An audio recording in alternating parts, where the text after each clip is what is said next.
Cappy, you're going through a little bit of a heat wave over there. I hope you're keeping it cool in the wooded area of Pennsylvania. Trying to keep it cool. The rain has blessed me. Joseph Stalin, who controls the weather, decided to bless me tonight with rain. So, Steel Joe looking down from the silver lining in the clouds, which are now gracing you with precipitation. Yeah, I think he's rewarding me for my recent struggle against the Trotskyists on the internet. You've been tackling with Trotskyists. First it was the anarchists. First they came for the capybaras, and I did nothing, for I was not a capybara. How are the Trotskyists going after you? Well, I've been doing some research lately into the relationship between Lenin and Trotsky post 1917, because I felt like that this was talked about very little. So I wrote an article about it, and I wanted to just make some videos talking about it a bit, because for the last 3 years I've been getting comments under some of my videos that are basically historical falsifications. I was very polite. I didn't mention Stalin at all. But of course, the Trots came crawling out of the woodwork just to be like, but Stalin bad. It's like, Stalin has nothing to do with this, guys.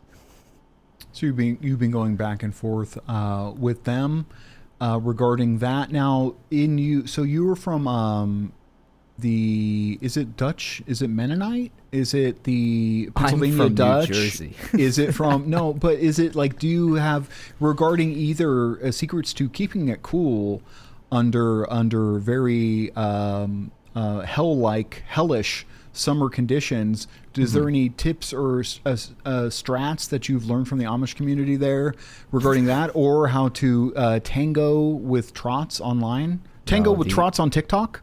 No, the Amish couldn't help me with that. They might have some tricks at staying cool, considering that, the conservative Amish do not have electricity. I'd be curious what they do in weather like this. They might all be dying right now.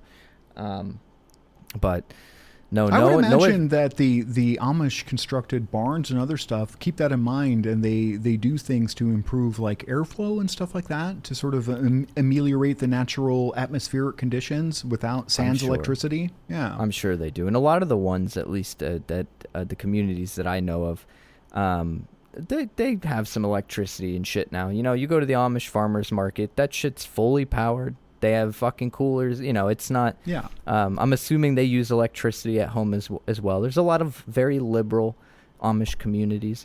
Very pragmatic good communists. The Amish. Yeah. I've had people say that before.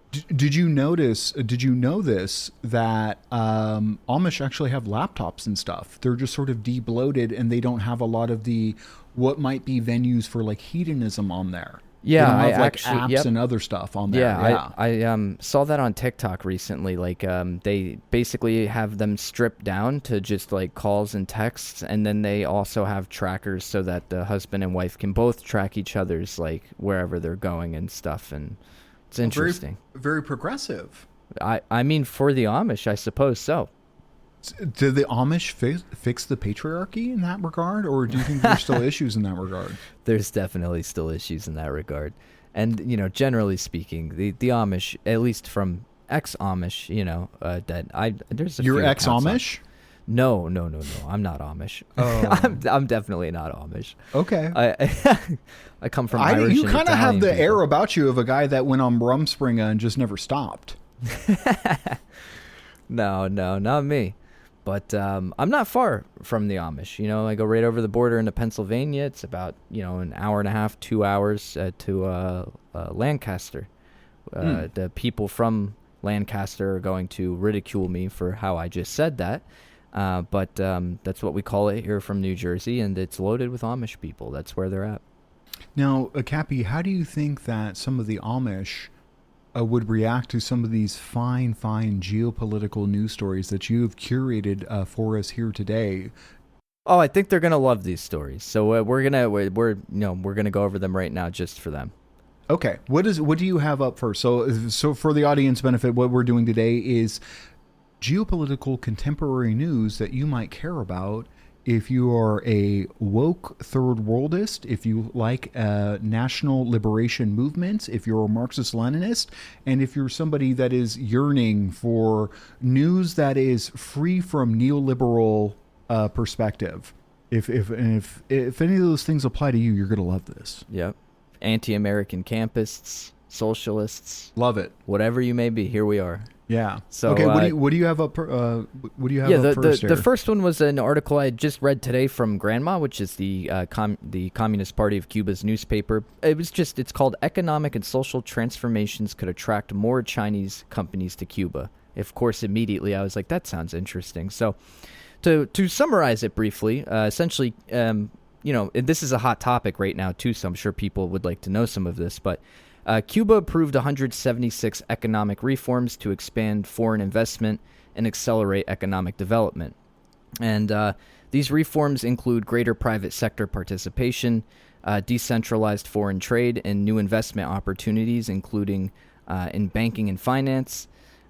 Cuban officials encouraged increased Chinese investment, describing China as a key economic partner, especially as Cuba seeks to offset the effects of the U.S. sanctions. And then Cuba had stated that the reforms are influenced by China's development experience while maintaining the country's socialist system and social guarantees. So to me, this was them signaling, yes, that's what we're doing. We're doing something like China. We're going to do a socialist market economy. We will maintain the socialist system, the social programs, and all the stuff that makes Cuba great. But they do have to open up that economy a bit in order to stop themselves from drowning right now. So previously, drowning in as much as the recent actions, the decapitation the U.S. did on Venezuela and continued sanctions, embargo, whatever, encapsulation of Russia and Venezuela, and literally seizing tankers full with oil that was legally purchased by Cuba from Venezuela, that all being seized by the buccaneers on the sea, the United States, the biggest bully in the world, literally stealing the legally purchased oil and petroleum products from en route to Cuba has put them in a precarious situation as far as their electrical grid and everything else, right? Yeah, absolutely. No, they were already in bad shape to begin with, and since Maduro was kidnapped by the U.S. government, the Trump administration had gone on to starting to threaten Cuba. And then they intensified their, imperialist policies against Cuba. And like you said, they were stealing oil. So there really was no other choice for Cuba. And the sad thing about this is that some communists are out there like, oh, this is awful. And it's like, yeah, it is. But I've even seen some criticizing the Communist Party for this move. But I would ask these people, what would you do in that situation? What choice do they have right now? Because they have to feed people. I don't think that these people can turn an apple in their head, number one. And I've seen Lefcoms use this as an example that the continued failed revolution of Fidel and their Marxist-Leninists and their statist project, which are just the bourgeois democracy in Cuba, led by revisionist Fidel Castro, has now culminated in doing state capitalism, just like China. What do you think about that analysis? So even if that's true, Cuba is an island nation of 11 million people, and it's the fuck do you mean? Even if that's true, well, first of all, you should give a full-throated denial about what a know-nothing teenage Lefcom would say about failed revolutions, being that they've never been in a fist fight in their life. Not that it's failed, but I don't. Right, when people say state capitalism, that's like a. It's like that term is like the boogeyman. Like you're supposed to be scared of it, right? Like it's an insult. I don't get insulted by that, right? The other day, someone just said to me like, "Oh, the DPRK is state capitalist. You should read Lenin." And I laughed at myself because I'm like, okay, let me go read Lenin's works on state capitalism and why. You know what I mean? So even if they are state capitalists, does DPRK even have like private property? Do they even have like stores? Very, very little, because they have foreign investment and they have re-implemented markets in certain sectors of the economy. But that's interesting. nearly the whole economy is either the property of the whole of society through the state, or it's cooperative. Now, some people would argue whether or not cooperative property counts as public or private or socialist or capitalist. I don't really care. Were you able to look into any of the particulars about this? For instance, whether Cuban property is being able to be purchased outright in the same way that American property would be able to, or whether they're just leases, like similar to what they would do in China? I forgot to look into that because we had talked about that. That's a good question. Yeah, I'm going to have to look into that. I'd be curious. And also, I just want to say, I believe Valkyr had shared something about China purchasing a chain of stores similar to like Walmart. They're like the Cuban equivalent of like what a Walmart is. Apparently, they now have a partner in China. Is that what that article was? They might. I didn't see that. Yeah, it was basically there's a big box store in Cuba now has a Chinese partnership, or they were outright bought by the Chinese, which I think is a good liquidity move for Cuba. And that previous people had pointed out, I think Nico specifically had a number at about 34% of Cuba. It was already privatized. Like upwards of 30% of Cuba's economy was already privatized. Now, not necessarily through foreign direct investment, but at least through wealthier Cubans. Yeah, they had reformed years ago initially. Cuba has reformed a few times. This one just sticks out a little bit more to people. Maybe now some of these people are just paying attention for the first time, because I have run across people who think that that their economy is like the DPRK's, and it's like, no, it hasn't been in a long time. Like look, after the 80s, socialist countries opened up to the idea of reforming because the Soviet Union collapsed, China did it, and they said, well, fuck it. I mean, we got to do something, But, again... Why didn't these countries decide to die on the vine to maintain purity as far as Marxian principles that these rich... upper crust white kids who've never been in a fight in their life uphold Marxism to the same standards as some of these Westoids?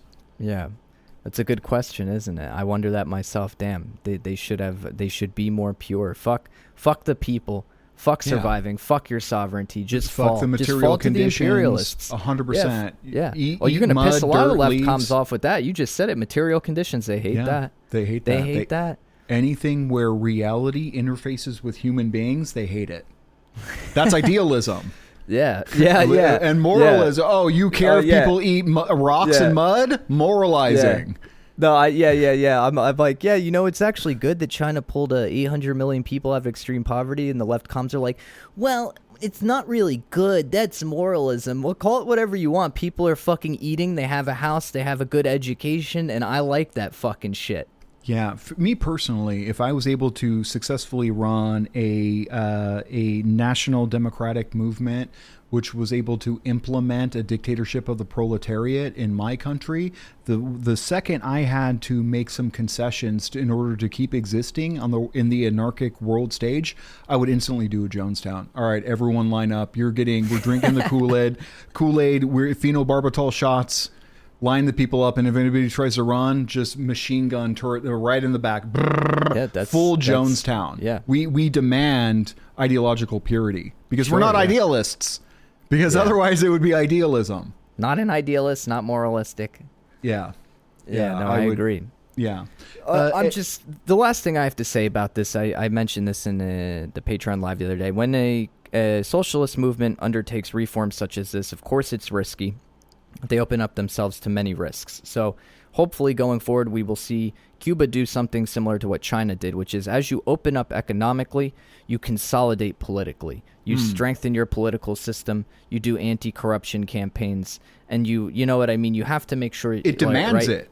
Absolutely. It demands it, right? Yeah, you batten down the hatches and you get rid of people who are acting in an untoward way and show a tendency to be compromised by moneyed interests. You have to get rid of them. So we can't look at this as bourgeois liberalization, because that's what people are sort of insinuating. They're not liberalizing. They're opening up the economy in order to survive. It's very different. And another mechanism, just lest I say again for the fourth time, either in a live, a Patreon, or whatever, that this was made possible by the U.S. lightening up the embargo on Cuba. There was a secondary sanction function which effectively allowed families of quote-unquote Cuban exiles the people who fled from plantations and were Batista cronies effectively could sue through United States courts other companies who had invested in Cuba if it was deemed that they were profiting from an industry that they were dispossessed of in the revolution. So when they got rid of that weird secondary sanction against Cuba, that's opened the China up to, or Cuba up to being financialized. Yeah. People are able to invest without worry about American courts coming after them. Yep. Yeah, absolutely. Which is good. Okay, it's good for Cuba. This is so another thing. I saw this and I woke up this morning, Cappy, and I just had a pit in my stomach, and I was like, somewhere in the world there is a communizer that is weeping in a wretched style, bread pudding dripping from the corner of his eyes, and right now I'm like, something's going on with Burkina Faso, and it's making Spontek sad. Cappy, what's this next article? Yeah, so according to the General Assembly of State-Owned Enterprises in Burkina Faso, the head of the government called for support for reforms that were undertaken for the benefit of the population. So some key points from this article that I got from AIB, which is the state media in Burkina Faso, is that the government created 6 new state-owned enterprises, which signals a larger role in key sectors of the economy. We like to hear that. What key sectors, do you know? I'm not positive. And the article, to my knowledge, did not go into it. Okay. Yeah, I know. I was kind of wondering that myself. Yeah. So 25 out of the country's 28 is mangoes a key sector? It depends. I guess agriculture would be. I think they have agricultural cooperatives and collectives, and then they also have state-owned agriculture, I do believe. There's also private agriculture, I think. So I'm not sure how much. That's something I would have to look into. I should have done a little more research. So you're saying that the Burkinabe people have government-funded collectives? La Salle respect. So they have respect. We love that. It's yeah. I mean, a lot of people don't know this. China still has agricultural collectives. Their agriculture system is a lot more interesting. People are like, oh, they decommunized it or decommunalized it, and it's like, yeah, but it's based in collectives and cooperatives. It's actually super based. Ibrahim Traore, the social democrat. The democratic socialist, apparently. Well, if Abraham Traore is a social democrat, so am I. But some good news is that 25 out of the country's 28 state-owned enterprises ended 2025 with positive financial results. So they had an overall net earnings of up to 22% from the previous year. So they're making more, which is good. And but at what cost? Yeah, yeah. At the cost of the feelings of communizers. You're sitting there, you're fucking I see you gleefully looking at these stats and some sort of revelry over a national liberation movement that successfully kicked the French out and is whooping ISIL's ass all over the place. And you're sitting here with a glint in your eye, completely uncaring about what this bodes for European communizers and or the French. I know. I feel really bad for everybody who's eating a Sunday roast right now and is very pissed off by this very how could I put it, impure ideological I don't know, unseasoned man. roast an unseasoned roast. Maybe they're just eating boiled ham. But so this overall the increase of overall net earnings made it possible for state-owned enterprises to contribute 680 billion FCFA to the national budget, which is a 14.2 increase over 2024. So that's a good thing to hear. They're making more is being contributed to the national budget. So they're slowly pulling themselves up out of the fucking gutter right now. Now, Cappy, I'm not as smart as your average Phil bro, so maybe explain this to me like I'm 5, or please tell me, what does FCFA mean? What does that mean? Is that francs? I think that's the currency, and I believe it is. Let me see here. Could you extemporaneously kind of riff a little bit about wasn't? Yeah, it's the franc, the CFA franc. The currency CFA utilized by 14 African nations. Right. So so there's a little neo-colonialism going on with that region of Africa and France controlling their money supply, right? Either their purchasing power, the amount of inflation, that's all kind of remotely controlled by France via neo-colonial central bank mechanisms, isn't it? Yeah,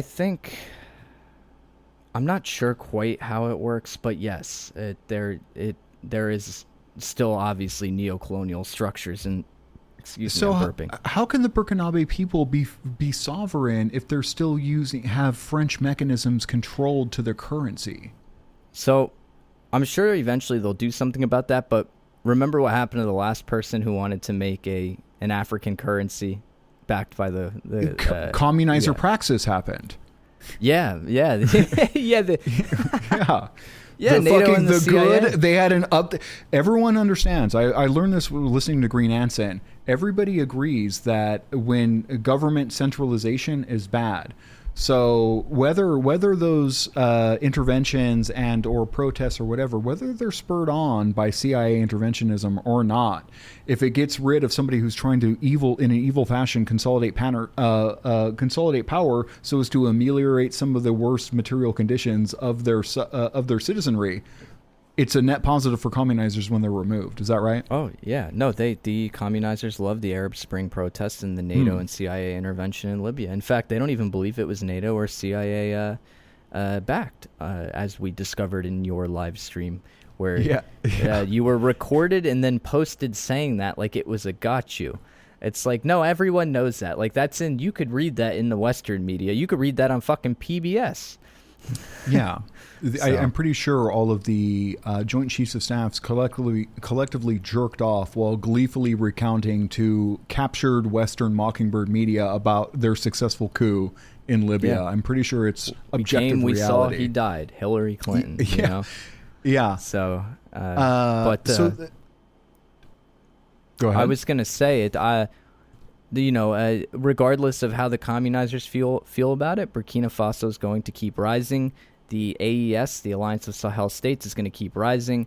Eventually, we can expect them to take in more membership, and the African Revolution is going to continue, despite these people's ill will towards such revolutionaries and movements. So do you feel like them getting... I'm sorry, I kind of went off on a soliloquy there to take shots at communizers who are watching this right now with bated breath, agonizing over this, waiting for a mention because it's their only social relevancy. So you had mentioned that Gaddafi had also sought to free his country from the deleterious effects of European control of currency and create the whole of Africa. He wanted to unify Africa and the United States of Africa, and then create their own currency, the golden dinar, however you'd say that. Dinar. So do you think, I don't know, and you think that Ibrahim Traore creating a new sovereign currency for the Burkinabe people would sort of precipitate de jure intervention, you feel like? Oh, yeah. No, absolutely. They're already trying. Let's be real. They're already trying. Like, there has been multiple attempts on his life, and the Ukraine has been implicated in funding JNIM and other Islamic terrorist groups in the area that they're attempting to, fight right now. That can't be. Oh, it is. Of course it because is. The Ukrainian people, that's another... Euromaidan is another bit of communizer praxis. Yeah. And that means they are aligned. Ukraine can't be a force for net evil in the world. They have to be... I thought Putin was a big psychopolitics guy. I thought he was just a mad king, just sort of lashing out and just in an evil irredentist campaign to reunify the USSR because of the lesion on his brain. The good people of Ukraine, which every communizer stands with ideologically, with their orientation around and ideas around class and race, communizers are fully in line with the Ukrainians. Sure. So how could they be bad? That's a good question. I mean, you're right. The communizers, the 8R battalion, Azov, the right sector, those are communizers. Yeah. Maybe they are. Yeah. All right. I think they might be. Yeah. They love that spontaneous fascist coup. Yeah. Okay, so there's that. Okay, and what do we have? You were going to say you were going to wrap up with another thing about Ukraine funding various Islamic. Well, so more than this is with the overthrow of the Ba'ath Party in Syria. They had Ukrainian drones. Ukraine is funding any reactionary movement they can. Well, they're currently getting fucking beaten down to a pulp by Russia. By the way, they're out there doing the devil's work for them. For him, America's little fucking dog that jumps when America says jump. You mean the wants to be a big Israel, the Ukraine, the big Israel project. Yeah. Are we shocked that the country that wants to be the big Israel is fucking around in Africa and fucking around in Syria and then West Asia? Because Ukraine does seek to be a large Israel or a project similar to Israel, right? That's the stated goal of Zelensky. Said that. Yeah. And it's very interesting that they are now funding Islamic terrorism that is apparently working alongside ISIL, which very many people sort of postulate may be a creation of the state of Israel. Well, Israel has been caught funding and aiding various Islamic terrorist groups, particularly in Syria and stuff like that. And, Hamas was originally, it's been alleged, I think there's evidence to prove it too. They helped create Hamas, which ended up turning and against Israel. But so the rhetoric is that Hamas was a creation of Benjamin Netanyahu, part of a Pied Piper strategy, similarly to Hillary Clinton picking Trump as the Republican forerunner because they thought he would be easier to beat and comedically absurd or whatever. Benjamin Netanyahu apparently funded Hamas as a countervailing force to the Palestinian Authority. Yeah, is that the PLO? Yeah, PLO. Yeah. Yeah, but wrong move, big mistake. Wrong move. Yeah. So yeah, but I guess we'll. So speaking about Ukraine and Big Israel. Ukraine, a.k.a. Big Israel, communizer praxis numero uno. Do you want to skip to number 4? Yeah, we might as well do that. I was excited to see this today. Yeah. It was breaking news just a couple hours ago. I saw it was reported by I saw it on Telegram, but then I saw it on Xinhua, which is Chinese state media. But Putin says that the full liberation of Luhansk People's Republic has been completed. The article is very short, so I might as well just read it all right here. But it says Russian President Vladimir Putin announced Friday that Russian forces have completed the full liberation of the Luhansk People's Republic. And then it quotes Putin. It says, "I note that units and formations of the Combined Joint Force Group are fulfilling their missions in accordance with the operational plan devised by the General Staff of the Armed Forces of the Russian Federation. The full liberation of the Luhansk People's Republic has been recently completed," this is Putin said during a meeting held at one of the temporary command posts of the Combined Joint Force Group. The article goes on to say, the elimination, I guess this is part of the quote, "The elimination of Ukrainian military formations continues across the territories of the Donetsk People's Republic and as well as the Zaporozhye and Kherson regions," Putin added. Russian's a wild language, but yeah, so they're still at it. So what does this mean? So this is a mission accomplished. So am I to imagine when hearing this that there is a moment somewhere where Putin is in a flight jacket with his crotch prominently displayed with a mission accomplished banner behind him, holding a helmet next to him, a la Bush in like 2004 or whatever it is? Yeah. No, this is a very, how could I put it? I would consider it to be a decisive moment. This is the Luhansk and the Donetsk People's Republic are two of the breakaway states that wanted independence from Ukraine. They're a Russian minority in Ukraine, and for 8 years before the war broke out, they were being subjected to a ethnic cleansing by the Ukrainian military and neo-Nazi paramilitaries and not and according to Bad Empanada. He says there's no genocide going on there. Well, they dug up mass graves in these areas. But haven't you thought about what a sexpat would think about that? You know what I mean? Yeah, Tailing I don't give a liberal fuck State what- Department. Okay, you don't. Okay. Bad Empanada sucks, and he's wrong. Like, there's a really He has good the most peculiar positions. I can't. Yeah. You can't get a read on what the fuck he's gonna say. He's weird. Yeah. Yeah, he's sort of like flips a coin. Okay, I'm for or against this. I can't Yeah. really get a read on him. He's not even reliably campused. The thing is that it's wild to me because Ukraine says that Russia's genociding them right now, and every liberal says that. But the moment that you like suggest that, Nazi forces in Ukraine were ethnically cleansing, ethnic Russians in the Donbass regions, people they just call you a Putinist. You're spreading Putinist propaganda. As if that's a bad ridiculous. thing. These As if people that's were a putting bad up thing. with these people were putting up with Nazi terror for 8 years before the war, begging Russia to intervene. And time again, Russia said, no, we can't do that. We're not going to intervene. We can't do that. We don't want a war. You know what I mean? So it's good to see the Luhansk People's Republic, free from that now. And we have to Can keep I in ask a mind that follow-up question here? Go ahead. There's a number Okay. of communists Yeah. in the governmental structures of the Luhansk and Donetsk People's Republic, we give them our best wishes as fellow communists.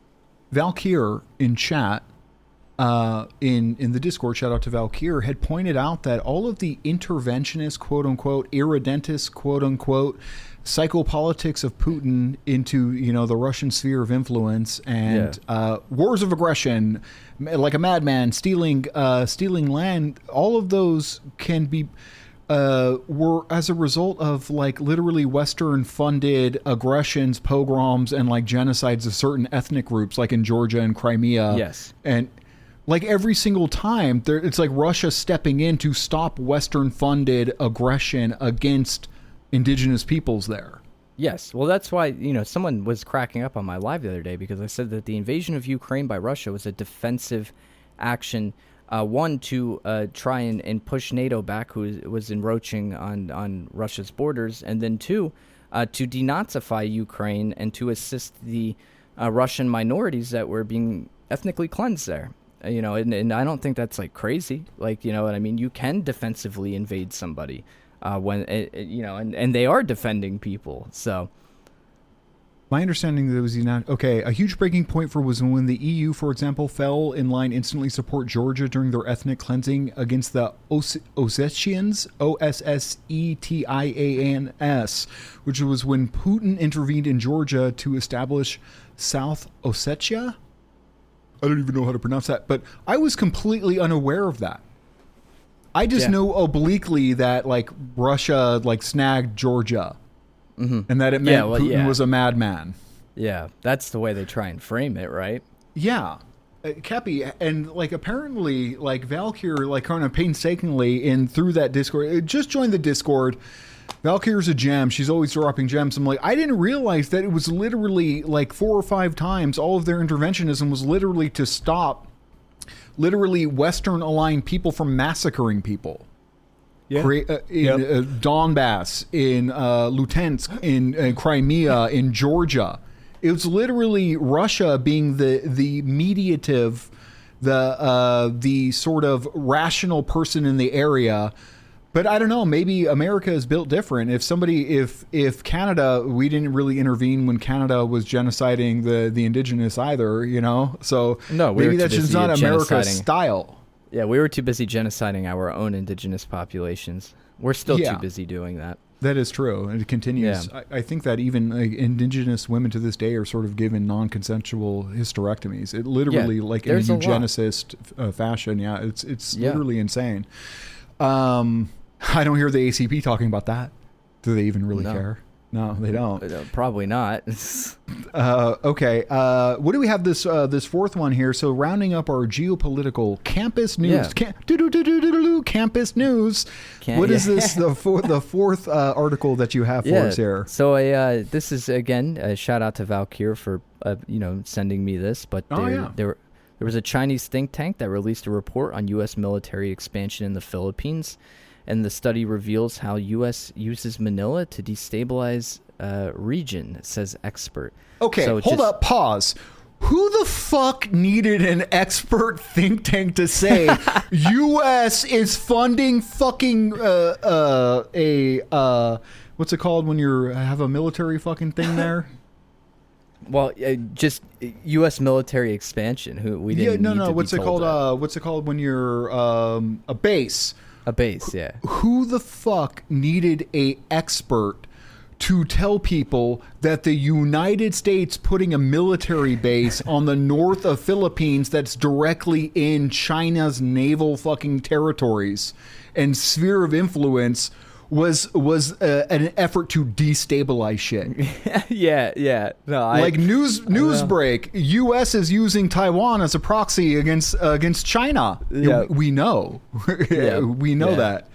Okay. Some people you baby leftists might not really know, but this was posted on the Global Times website. So a couple of the points from it I'll go over. A Chinese think tank released a report arguing that the U.S. has significantly expanded its military presence in the Philippines since 2022, including increasing EDCA sites from 5 to 9. What are those? I had looked that up earlier, and I forgot. Okay. Hold on. Economic development something?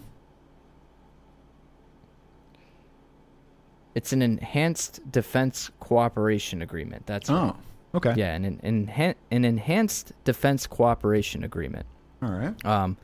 I looked that up specifically so that I didn't have to do it when we were on the podcast, but I have a stoner brain still, and so I forgot. Second, the report claims that the U.S. is using the Philippines to strengthen its military posture towards the South China Sea and Taiwan while relying more heavily on regional allies. Shocking. I'm gobsmacked. Yeah, I can't believe the U.S. would do this. It's almost like they're trying to pick a fight with China. Yeah, right? Why would the U.S. ever want to drive to war with China? I thought the U.S. was like the world's police. I thought this does not seem like very good local Deputy Fife type activities. No, it's some crooked cop shit. Yeah, this is definitely this is bad cop. I don't see a lot of good cop. Yeah, this is not like the cops I see on my propaganda programs like Law and Order, who always care about the people. Where are the madcap antics like on Brooklyn Nine-Nine? Yeah. So according to the report, the expanded military presence is intended to contain China and shape the regional strategic environment, though it argues the deployments do not fundamentally change the regional balance of power. Okay. Yeah. You mean they're yet unsuccessful in doing that? Yeah. And these EDCA base expansion projects, the U.S. funded them with a total of $125 million. $125 million towards that, and then they increased joint military exercises and deployments of systems such as Typhon and HIMARS. Now, we call it okay, HIMARS. So how much, Cappy, if you had to guess, and this is just vibes based, this is just your gut, how much of the expansionism and ultranationalism that the U.S. does like this? Because I look at this figure right here, 125 million. Yeah. And I think, what's the big deal? Except that these right here, if you go to the top, it increases the EDCA, the enhanced defense, what the fuck, sites from 5 to 9. That's 9 more sandboxes that defense contractors can use as vectors of profit, huh? Sure. This is planes, troops, techs. The Typhons and HIMARS or HIMARSs, whatever you want to call them, those are missile systems. Yeah. You know what I mean? Those are rocket systems. That shit's expensive. It makes a lot of money for weapons contractors. Yeah. Let's be honest. Why the hell would the U.S. want to put missile systems in the Philippines? As a threat. It's literally like putting Jupiter missiles pointed at Russia in Turkey. It's the same. Absolutely, yeah. It's Cold War again. Yeah. No, I absolutely 100%. So, of course, the report concludes that the U.S. military expansion is aimed at placing sustained strategic pressure on China during peacetime and increasing regional tensions, rather than fundamentally altering the military balance. That was the conclusion of the report. So, I mean, I guess you're right. This isn't a shock to anybody. No. They have been doing this for quite a few years now. So I guess the news is that they are extending their attempts to destabilize China. And it's so weird, too, because I found myself thinking the other day, the U.S.'s nominal policy is one China. The U.S. doesn't recognize Taiwan diplomatically or officially, and however it is used as a pretext and proxy for Western aggression in the area. Well, I suppose the only reason why they probably recognize the one China policy is because it's the UN, right? That makes it international law. There's only one China, according to the UN. So I don't know. Was the one China policy a stipulation of when China opened up to the West? That they're like, okay, look, you can do whatever you want, but fuck Taiwan. That's China. No. The one China policy originated at the end of the Civil War in 1949. Really? Yeah. According to this, let's see. Okay, so I'm sorry. In 1971, the United Nations passed Resolution 2758, and that recognized the PRC as the only legitimate representative of China.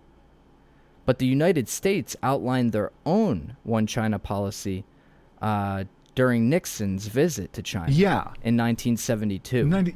So when China opened up, that's very interesting. They hadn't quite opened up fully yet, but that was when they first started to try and... They started flirting. Like, Mao was like, let's talk to these guys. You know what I mean? Let's, when was the Sino-Soviet split? The Sino-Soviet split had started during the Khrushchev era. Okay, so that's mid-70s? No, Stalin had died in, 52? Okay. What am I thinking of? 1968 was when Khrushchev did something. So the Sino-Soviet split was like from 1961 up through 1989. Oh, okay. Wow. So it took a long time for the alliance between China and the USSR to sort of fall apart there, huh? What do you mean? Wait, you mean? I mean the Sino-Soviet split. I thought it happened a lot quicker than a 20-year fucking... No, it was. I mean, fucking Deng Xiaoping hated Khrushchev. So, it wasn't just a Mao thing. Like, Deng Xiaoping did not approve of Khrushchev, did not approve of the de-Stalinization efforts of the Soviet Union. And he himself had begun to become paranoid, that there were little Khrushchevs in China, and they had to be very careful. Because one of Deng's biggest struggles was against bourgeois liberalization. A lot of people look at Deng as the liberalizer, but Deng was a very, very tough opponent to bourgeois liberalization. He wanted to open up the economy, right, and he wanted to reform with market reforms, but he would have never sacrificed the rule of the Communist Party of China or the political system that they had built, ever. And he felt up through the 80s like the USSR was kind of doing away with their, you know what I mean? He just viewed it as a wrong move. And I'm thinking of a broader question here. Sure.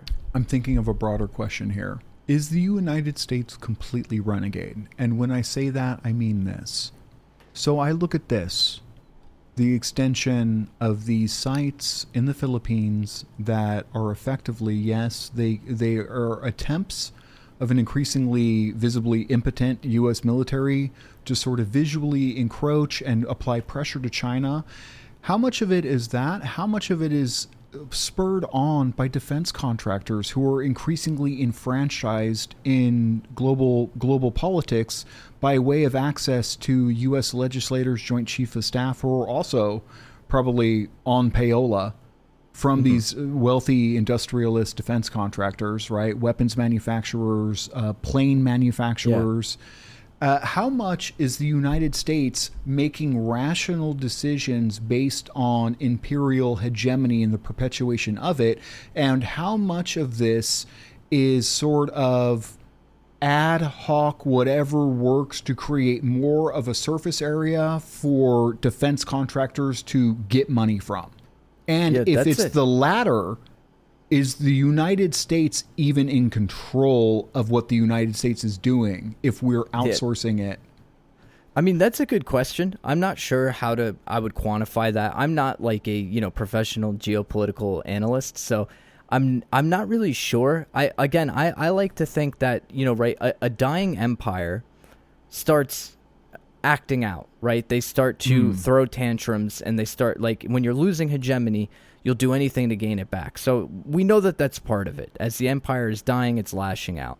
I often fear America 30, 40 years into its century of humiliation, what it will do with vast repositories of nukes, increasingly right populist presidents. There's a lot of factors there that don't paint to a good outcome.